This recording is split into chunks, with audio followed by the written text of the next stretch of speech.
Cowboys and cowgirls, welcome back to this episode of Live in the Living Room. I'm your host, Regan, aka Wannabe Cowb0y, and to my right, I'm joined by a wonderful man here at Gives Back, hosted by Live in the Living Room. It's the one and only Kerryl Phillips. Kerryl, welcome to Live in the Living Room. Thank you for having me. To the Bedford. How are we? You okay? I'm very comfortable. How are you? This sofa is actually rather comfy. We sank into it. We don't normally sit this low. Yeah, we do. Well, you might. But it's a pleasure to have you. Obviously, you were supposed to be on the first round of the day, but unfortunately, due to British transport, you were a bit late. But we work around it. We do. The real reason we have you on the show is because, we love what you do. Country music in the UK is growing ever more, and we honestly, on Live in the Living Room, want to promote as much UK artists as we can. You've been around for a while, though, haven't you? 12 months now on the country scene, which is good. I've had a good response. I've grown quickly, which is good. Always like to grow fast, but I like to touch people. I'll say, let's not go there. That's a bit of a weird phrase. Oh, hello. But no, it's nice. It's good. I found the industry I was in before was very different. The country industry is very much everyone wants to piggyback everyone else and help each other. So it's why we love it. The country, people coming into the genre, maybe watching this thinking, what's different? The country genre is such a family. Like, everyone is always willing to help everyone out. And, when it comes to your genre of country, you deviate from, bit of that country pop, the country storytelling, your mix of country folk. And, as of this Friday that just gone, your brand new single released, Tattooed.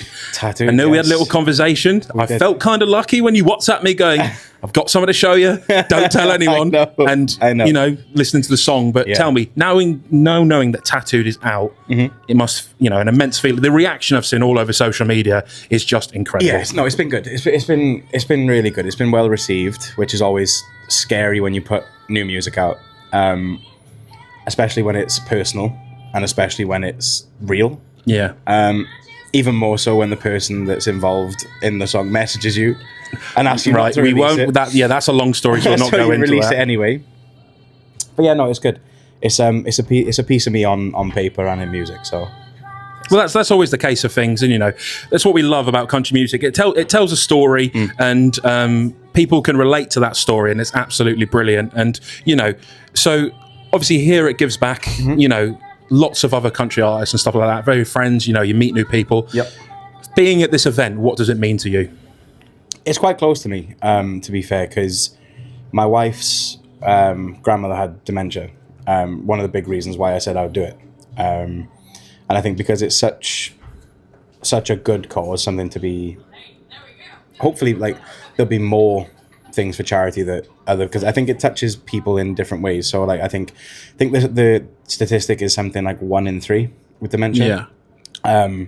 Which obviously, if you put that to UK terms, it's quite a lot. It's a lot of people. Yeah. So I know it's going to be upsetting for people and stuff. And I think if more people can do what Gives Back is doing and raise awareness, and a lot more people can come through. Well, no, of course, and obviously. I mean, that was going to be my next question. What is, I say, what's the plan for Kerryl in the future? Obviously, we're here at Gives Back. You've just released new music. Again, what's the plan? Any festivals coming up? Any gigs? That kind of thing. We know you've recently just done your headline show. Yes. And obviously, we've had a private conversation about that. Experience, stuff like that. That could be a whole new segment, so we won't go into that. But obviously, we know there's one very, very special event coming up. Not sure if I can announce it yet.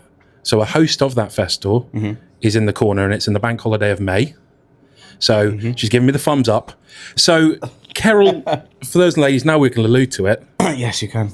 The Honky Tonk Festival in May. Honky Tonk 3.0. 3.0 it is. The third year. Yeah, we're both going to be there, so it's going to be. But, that's one we're really looking forward to. And obviously, for those who are wondering who I'm talking to behind the camera, Meg, one of the co-runners, is obviously kind of doing photography here at Gives Back. Also in working with Todd to make sure that festival runs smoothly. So big shout out to those guys. We can't wait to see you there. But apart from that, is there any exclusive? I know Tattoo's just come out, but new music, EPs, new music. There's new music today. one of which I've never performed in front of anybody. Oh, right. So I'm using it as a sort of a tester. That's the best thing. These events, because you can really gauge the crowd reaction. But You know, again, if they hate it, they love it. They're so different. So like, Other way around. so for me, like Tattooed was quite commercial and Yeah. quite poppy and whatever. And then I've got the new two, the two new songs that are going to be today. So I'm going to try them. One of them I finished writing yesterday. Well, I messaged you and said just roll the coin. So I'll probably forget lyrics to that, but no one else will know. Only me will know. Only I'll know. Well, I guess we'll wait But and yeah, see. it's good. So it's going to be middle of nowhere, and Good at Goodbye. Well, I can't wait to hear them, obviously, you know. So kind of, you know, appreciate that this is the 4th time we've rescheduled and it's actually worked out, so that's really good. It is. But you've probably heard my cliche question before, so you might be prepared for it, you might not, but here we are. Okay. So we all know you can't spell country without try. So Kerryl Phillips, where are you trying to get to within country music? To anyone who will have me is where. So if that's 30 people, if that's 300 people, if that's 3,000 people. I mean, hey, that's probably one of the quickest and easiest answers to that question we've ever had here on the Live in the Living Room. Quick and easy. It's really, it just sounds, you know, obviously, you know, Kerryl, you know, we're good friends and, you know, you just want to get your music out there to as many people, you know, who love country music. And obviously we want to grow the UK scene as much. And, you know, we want more UK country rather than UK artists wanting to be American. Yes. But no, it's been a real privilege to have you on the show finally. Thanks for having me. And for all those watching at home, you can find Kerryl on social media, Facebook, Instagram. You can. You know, Spotify under literally just Kerryl. You can. Do you want to tell them how to spell it? Because they might get confused. Yeah, so it's Kerryl. Although if you've got Amazon, they've put me as Kerryl. Sorry, Jeff. Yeah. But no. So use that. It's been an absolute privilege to have you here. And that's all we've got time for, I'm afraid. So ladies and gentlemen, thank you very much for watching this episode of Live in the Living Room. I've been your host, Regan, aka Wannabe Cowb0y, joined by the incredibly talented Kerryl Phillips. Question. And we will see you on the next one.